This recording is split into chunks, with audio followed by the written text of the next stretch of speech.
तो फाइनली इस आज की वीडियो में मैं आपके लिए एक ऐसा मेथड लेके आया हूं जिससे कि आप लोग अपने बजाज ईएमआई कार्ड की लिमिट को भी बैंक में ट्रांसफर कर सकते हो। लेकिन उसके लिए गाइस मेरी इस वीडियो को कंप्लीट वॉच करना पड़ेगा, क्योंकि जो भी तरीका जो भी मेथड मैं आपको बताने वाला हूं, अगर इसमें आप कोई भी मिस्टेक कर देते हो तो ऐसे में आपके सामने काफी ज्यादा प्रॉब्लम आ सकती है। तो अगर आपको नीड है और आप भी अपने बजाज ईएमआई कार्ड की लिमिट बैंक में ट्रांसफर करना चाहते हो तो देखो इस वीडियो में गाइस मैं आपको बिल्कुल जेन्युइन तरीका बताने वाला हूँ, जिससे कि रियल में आपकी बजाज ईएमआई कार्ड की लिमिट आपके बैंक में ट्रांसफर होने वाली है। कोई भी ऐसा फालतू वालतू तरीका मैं आपको नहीं बताऊंगा जिससे कि आपका टाइम भी खराब हो और आपका काम भी ना हो। जो तरीका जो प्रोसेस मैं आपको बता रहा हूं, मैं गारंटी देता हूं कि अगर आप लोग इसको वॉच कर लेते हो, सही से समझ लेते हो, तो इजीली आपके बजाज ईएमआई कार्ड के लिए आपके बैंक में ट्रांसफर हो जाएगी। प्लस आपको कोई भी चार्ज भी नहीं देना, यानी कि 2 से 3% के चार्जेस देने और तुरंत आपके बजाज ईएमआई कार्ड की लिमिट भी आपके बैंक में ट्रांसफर हो जाएगी। लेकिन किसी भी प्रोसेस में आगे बढ़ने से पहले गाइस मैं आप लोगों से रिक्वेस्ट करूंगा कि अभी तक आप लोगों ने मेरे यूट्यूब चैनल को सब्सक्राइब नहीं करा तो भाई इसी प्रकार के एप्लीकेशन के बारे में जानने के लिए, इसी प्रकार के अपडेट के लिए आप लोगों ने मेरे इस चैनल को सब्सक्राइब कर लेना है। इस वीडियो को शेयर जरूर करना है। अगर आपका काम यहाँ से हो जाता है तो आप लोगों ने कमेंट भी करके बताना कि भाई आपका यहाँ से काम हो गया, आपकी लिमिट यहाँ से बैंक में ट्रांसफर हो गई। तो चलिए अभी हम बात करते हैं कि आखिर कौन सी एप्लीकेशन है, कैसे यूज करना है और किस प्रकार से आप लोग उसकी मदद से बजाज ईएमआई कार्ड की लिमिट बैंक में ट्रांसफर कर सकते हो। लेकिन उस एप्लीकेशन पे जाने से पहले गाइस, कोई भी प्रोसेस बताने से पहले कुछ इंपॉर्टेंट बातें मैं आपको बताना चाहूंगा। जैसा कि आपका जो कार्ड है वो एक्टिव होना चाहिए। अब जैसा कि यहाँ पे देख सकते हो कि मेरा जो ये कार्ड है ये ब्लॉक है, यानी कि मैं इस कार्ड की लिमिट बैंक में ट्रांसफर नहीं कर सकता हूँ, ना ही मैं इस कार्ड को कहीं पे भी यूज कर सकता हूँ, ना ही इसको मैं ऑफलाइन यूज कर सकता हूँ, ना ही ऑनलाइन ट्रांजेक्शन के लिए मैं इसको यूज कर सकता हूँ। इसी प्रकार से अगर आपका भी कार्ड ब्लॉक है तो आप उसको यूज नहीं कर सकते हो, ना ही ऑनलाइन ना ही ऑफलाइन, और ना ही आप लोग इसकी लिमिट को बैंक में ट्रांसफर कर सकते हो। तो देखो आपका जो कार्ड है वो एक्टिव होना जरूरी है, और सबसे बड़ी बात और इंपॉर्टेंट बात कि आपका जो ये कार्ड है ये ऑनलाइन ट्रांजेक्शन के लिए इनेबल होना चाहिए,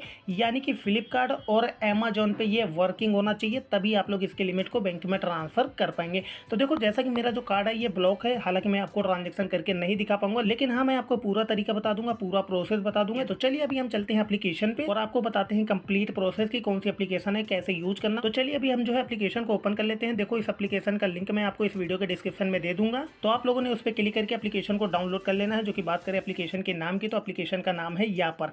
देखो इस एप्लीकेशन की मदद से आप इजीली बजाज ईएमआई कार्ड की लिमिट बैंक में ट्रांसफर कर सकते हो। अब यहाँ पे आपको करना क्या होता है, जो कि आप लोग जैसे इस एप्लीकेशन को डाउनलोड कर लेते हो उसके बाद आप लोगों ने सिंपली इस पे एक अकाउंट क्रिएट कर लेना। जो कि अकाउंट क्रिएट करने के टाइम आपको अपना फुल नेम एंटर करना होता है, डेट ऑफ बर्थ एंटर करनी होती है, पिन कार्ड का नंबर भी एंटर करना होता है। तो आप लोग जैसे ये तीनों चीजें एंटर कर देते हो उसके बाद आपके सामने इस प्रकार का ऑप्शन आ जाता है। तो यहाँ पे सबसे पहले आपको करना क्या होता है कि आपको अपनी बैंक डिटेल यहाँ पे ऐड करना होता है। यहाँ पे देखो आपके सामने प्रोफाइल का ऑप्शन आ रहा है, देन आपने प्रोफाइल पे क्लिक कर देना, और आप जैसे प्रोफाइल पे क्लिक करते हो तो यहाँ पे आपको एक ऑप्शन मिलता है manage KYC and bank account का, ठीक है। तो ये जो ऑप्शन आ रहा है देन आपने इस पे क्लिक कर देना। उसके बाद गाइस आपके सामने इस प्रकार का ऑप्शन आ जाएगा। तो यहाँ पे गाइस आपको अपनी अकाउंट डिटेल ऐड करनी होती है। जैसा कि यहाँ पे देख सकते हो कि मैंने जो अपनी पहले से ही बैंक डिटेल ऐड कर रखी है। तो आपको करना क्या है कि अकाउंट नंबर एंटर कर लेना है, उसके बाद कंफर्म कर देना है अकाउंट नंबर को। आपका नाम यहाँ पे ऑटोमेटिक आ जाएगा जो पिन कार्ड के ऊपर होगा, ठीक है। इसके अलावा यहाँ पे आईएफएससी कोड एंटर कर देना है, बैंक का नाम यहाँ पे ऑटोमेटिक आ जाएगा, ठीक है। उसके बाद सेव पे क्लिक कर देना है, तो आपकी जो अकाउंट डिटेल है वो यहाँ पे सेव हो जाएंगी। बस आपको इतना काम करना होता है।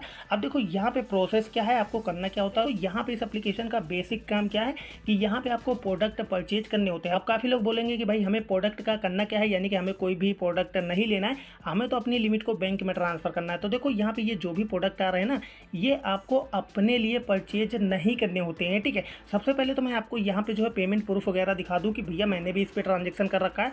मैं कोई भी हवा में बातें नहीं कर रहा हूँ, यानी कि कोई भी मैं आपको ऐसे नहीं बता रहा हूँ जिससे कि आपका अमाउंट फंस जाए। मैंने खुद इस एप्लीकेशन को यूज कर रखा है, इसके बाद ही मैं आप लोगों को यहाँ पे ये तरीका बता रहा हूँ। तो देखो यहाँ पे ऑर्डर पे क्लिक करके मैं आपको अपना ऑर्डर दिखा देता हूँ, ठीक है।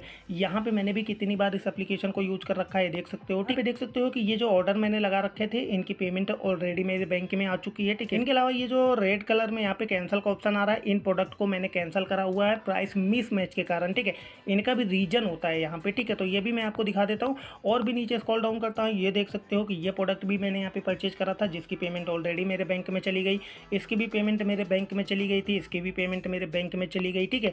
और यहाँ पे देख सकते हो, ये देख सकते हो भाई यहाँ पे मैंने कम से कम 20 से 25 प्रोडक्ट बाय कर रखे, क्योंकि मैंने अपने साथ साथ और भी कई लोगों की बजाज की जो लिमिट है उसको यहाँ से बैंक में ट्रांसफर करवा रखा है, ठीक है। अब मैं आप लोगों को ये तरीका इसलिए बता रहा हूँ क्योंकि काफी लोग मुझे मैसेज करके बोलते हैं कि भैया हम बजाज ईएमआई कार्ड की लिमिट किस प्रकार से बैंक में ट्रांसफर कर सकते हैं। तो देखो ये जेन्युइन तरीका है, यहाँ पे आपको किसी और से कॉन्टैक्ट नहीं करना पड़ेगा, यानी कि किसी से भी आपको कॉन्टैक्ट नहीं करना है।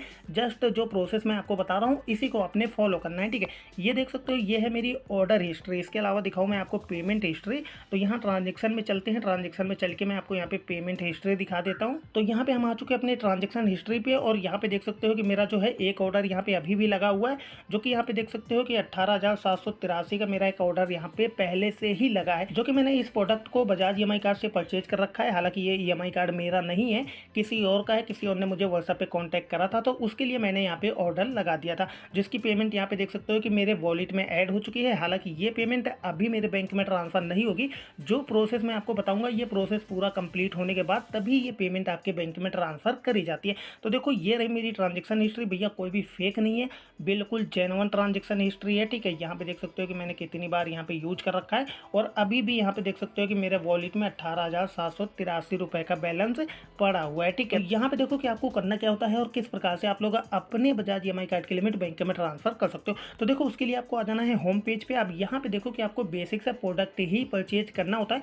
अब जैसे कि मैंने आपको पहले ही बताया कि काफ़ी लोग बोलेंगे कि भैया हमें प्रोडक्ट की रिक्वायरमेंट नहीं है, हमें तो अपनी लिमिट को बैंक में ट्रांसफर करना है। तो देखो ये जो प्रोडक्ट आ रहे हैं ना, ये आपको अपने लिए परचेज नहीं करना है, ये परचेज करना होता है उन कस्टमर के लिए जो कस्टमर यापर के ऊपर इनको ऑर्डर लगाते हैं। अब यापर के ऊपर लोग ऑर्डर क्यों लगाते हैं, उनको क्या बेनिफिट होता है, वो भी मैं आपको यहाँ पे बता देता हूँ। देखो मान लीजिए कि ये एक प्रोडक्ट है और मैंने इसको क्लिक किया, इस प्रोडक्ट को मैंने ओपन करा, तो इसकी वैल्यू यहाँ पे देख सकते हो 90,900 बताई जा रही है, ठीक है।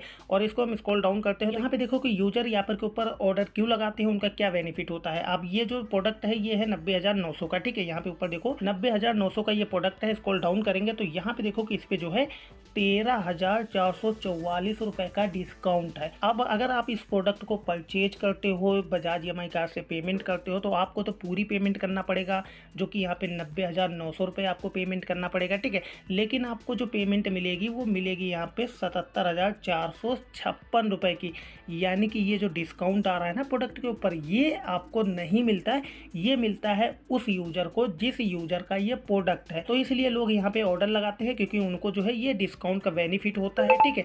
आपको यहाँ पे ये प्रोडक्ट परचेज करने के लिए बोला जाता है, आप चाहिए अपने डेबिट कार्ड से पेमेंट करो, EMI कार्ड से पेमेंट करो या किसी भी मेथड से आप पेमेंट करो, आपको ये बेनिफिट नहीं मिलेगा। ये बेनिफिट मिलेगा उस यूजर को जिसका ये प्रोडक्ट है, यानी कि जिसका ये ऑर्डर है। तो इसलिए लोग यहाँ पे जो है प्रोडक्ट ऑर्डर के लिए लगाते हैं। ये प्रोडक्ट आपको नहीं मिलता है, बस आपको ये प्रोडक्ट परचेज करना होता है और ये प्रोडक्ट डिलीवरी हो जाता है उस कस्टमर के पास जिसने इसको यापर के ऊपर ऑर्डर किया, और बदले में आपकी जो पेमेंट है वो आपके बैंक में ट्रांसफर कर दी जाती है। यापर एप्लीकेशन यूजर से पहले ही पेमेंट ले लेती है और जैसे ही आपका प्रोडक्ट यूजर के पास जाता है, यापर एप्लीकेशन उसको वेरीफाई करता है और वेरीफाई करने के बाद आपकी जो पेमेंट है वो आपके बैंक में ट्रांसफर कर देता है, जो अकाउंट डिटेल आपने यहाँ पे ऐड कर रखा है। अब देखो यहाँ पे मैं आपको बता देता हूँ कि आपको प्रोडक्ट कौन सा सेलेक्ट करना है, कैसे उसको परचेज करना है और कैसे उसको पूरा प्रोसीड करवाना है, जिससे कि आपकी बजाज EMI कार्ड की लिमिट आपके बैंक में ट्रांसफर होती है। अभी यहाँ पे कोई भी फ्लिपकार्ट या फिर अमेजोन का प्रोडक्ट नहीं आ रहा है, हालांकि मैंने यहाँ पे जो है एक प्रोडक्ट परचेज कर रखा है, ठीक है। मैं आपको यहाँ पे दिखा देता हूँ, ये देख सकते हो प्रोडक्ट कहाँ गया मेरा, ये रहा ऊपर वाला। इस प्रोडक्ट को मैंने परचेज कर रखा है अमेजोन से, ठीक है,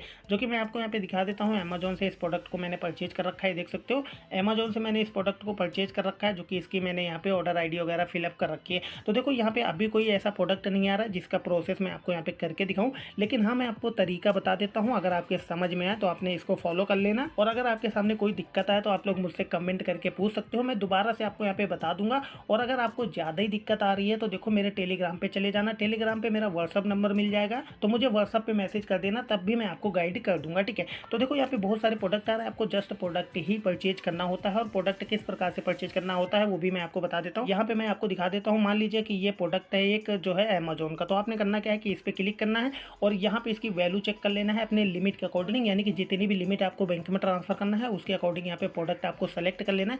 इसके बाद स्क्रॉल डाउन करना और यहाँ पे आना। अब यहाँ पे मेन आपको क्या चेक करना होता है, देखो इस जो भी प्रोडक्ट आप सेलेक्ट करोगे ना उस पर कैशबैक और डिस्काउंट बिल्कुल कम से कम होना चाहिए। अब जैसा कि इस प्रोडक्ट पे 3,000 का डिस्काउंट आ रहा है, तो इस प्रोडक्ट पे हमें 3,000 का लॉस है। एक तरीके से हम जो है इसको चार्जेस भी मान सकते हैं, हालांकि इस एप्लीकेशन की कोई भी चार्जेस नहीं है, लेकिन ये जो डिस्काउंट और प्रोडक्ट के ऊपर एक कैशबैक का भी ऑप्शन आता है। अगर उसके ऊपर डिस्काउंट और कैशबैक हुआ ना तो उस प्रोडक्ट को आपने परचेज नहीं करना है, क्योंकि जितना ज़्यादा कैशबैक होगा, जितना ज़्यादा डिस्काउंट होगा, उतना ही ज़्यादा आपका लॉस होगा। यानी कि ये डिस्काउंट वाला बैलेंस आपको नहीं मिलेगा, ये मिलेगा उस यूजर को जिस यूजर का ये प्रोडक्ट है, ठीक है। तो आपने करना क्या है कि कोई ऐसा प्रोडक्ट सेलेक्ट करना जिसपे कि बिल्कुल कम डिस्काउंट हो, बिल्कुल कम कैशबैक हो, और यहाँ पे अर्निंग भी देख लेना। कैश रिवॉर्ड का यहाँ पे देख सकते हो कि 300 का ऑप्शन बताया जा रहा है। तो ये जो कैश रिवॉर्ड होता है ना, ये आपके बैंक में ट्रांसफर करा जाता है, जो कि आपके कैश रिवॉर्ड में यहाँ पे गए 5% का TDS यानी कि टैक्स काटा जाता है, जो कि यहाँ पे देख सकते हो कि 300 की इस पर अर्निंग होगी, 6 रुपये का टैक्स कटेगा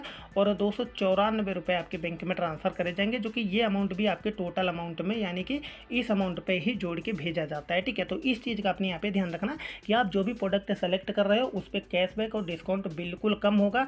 जितना कम कैशबैक होगा, जितना कम डिस्काउंट होगा, उतना ही कम आपका यहाँ पे लॉस होगा। बाकी अलग से आपको कोई भी चार्ज नहीं देना होता है। बस आपने इसी प्रकार का कोई प्रोडक्ट सेलेक्ट कर लेना है और उसके बाद आपको करना क्या है कि चले जाना है अमेजोन पे। अमेजोन पे जाने के बाद गाइस आपने उस प्रोडक्ट को ऐड कर लेना है। और यहाँ पे गाइस मैं आपको ये भी बता देता हूँ, काफ़ी लोग बोलेंगे कि हमें इस प्रोडक्ट को परचेज किस एड्रेस पे करना है, तो आपको अपने एड्रेस पे इसको परचेज नहीं करना है। मैं आपको बता देता हूँ, ये देख सकते हो आप जैसे उस प्रोडक्ट पे क्लिक करोगे, मैं आपको दोबारा दिखा देता हूँ। जैसे यहाँ पे देख सकते हो एक्सेप्ट डील का ऑप्शन आ रहा है ना, ये आप जैसे इस पर क्लिक करोगे, अगर अमेजोन का प्रोडक्ट होगा तो आपको अमेजोन पे रीडायरेक्ट कर देगा। यहाँ पे आपको प्रोसीड पे क्लिक करना होता है। अब जैसा कि ये देख सकते हो कि रिलायंस डिजिटल का ये प्रोडक्ट है, तो इसने मुझे यहाँ पे रीडायरेक्ट कर दिया। लेकिन अगर आप अमेजोन का प्रोडक्ट सेलेक्ट करते हो तो वो आपको अमेजोन पे रीडायरेक्ट करेगा। ठीक है, तो आपने करना क्या कि यहाँ पे देखो कि आपको प्रोडक्ट की डिटेल बताई जा रही है। अब यहाँ पे आपने ध्यान से देखना, ठीक है, यहाँ पे आपको कोई भी मिस्टेक नहीं करना। यहाँ पे प्रोडक्ट का नाम बताया जाएगा, ठीक है, और यहाँ पे आपको प्राइस और डिस्काउंट वगैरह भी आपको बताया जाएगा कि इस प्रोडक्ट पे इतना डिस्काउंट है। इसके अलावा आप इसको साइड में स्क्रॉल करोगे ना, ये देख सकते हो साइड में आप जैसे स्क्रॉल करोगे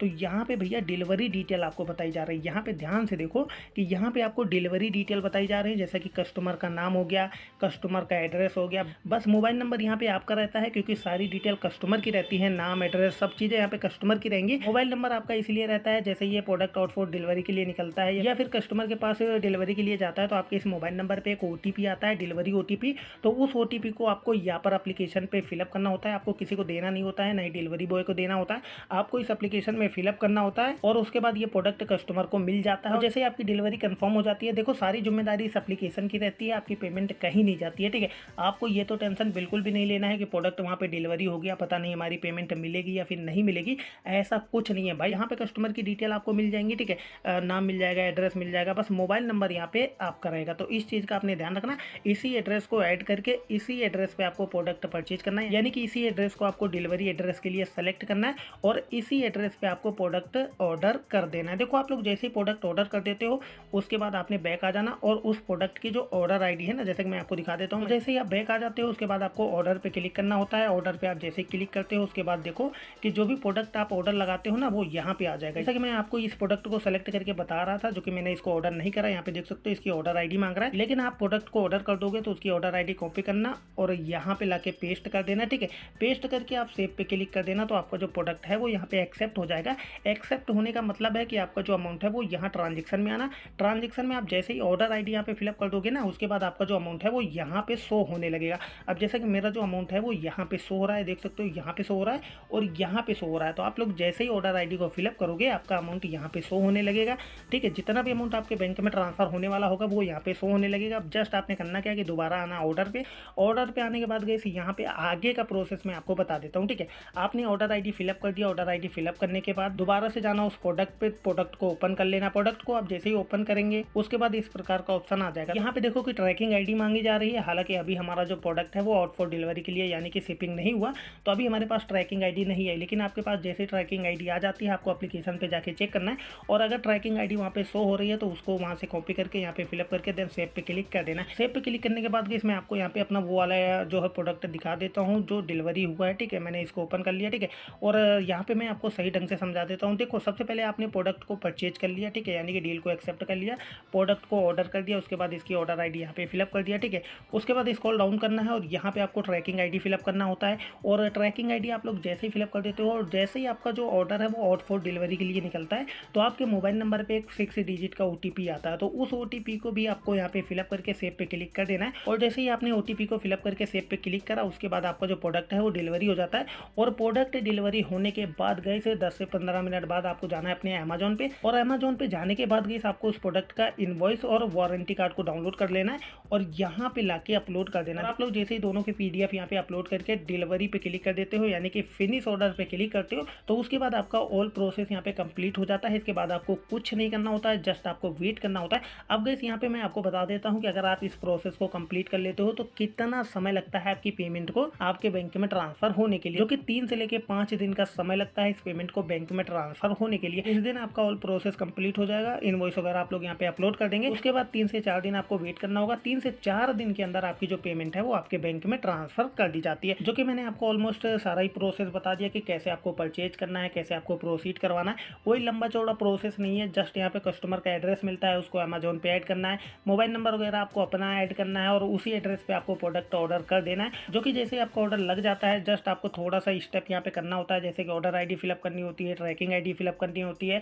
और डिलीवरी के टाइम ओटीपी फिलअप करना होता है। और जैसे ही आपकी डिलीवरी कंप्लीट हो जाती है, आपको यहाँ पे वारंटी कार्ड और इनवॉइस अपलोड करके फिनिश यानी कि कंप्लीट डिलीवरी पे क्लिक करके आपको जस्ट यहाँ पे 2 से 3 दिन वेट करना होता है। 2 से 3 दिन के अंदर आपकी जो पेमेंट है वो आपके बैंक में ट्रांसफर कर दी जाती है। तो देखो, अगर प्रोसेस आपके समझ में नहीं आया, कोई भी दिक्कत आ रही है या फिर आपके समझ में नहीं आ रहा और आप ऑर्डर नहीं लगा पा रहे हो, तो आप लोग मुझे कमेंट करके बता सकते हो या फिर आप लोग जा सकते हो मेरे टेलीग्राम पे आपको मेरा व्हाट्सअप नंबर मिल जाएगा, मुझे मैसेज कर सकते हो।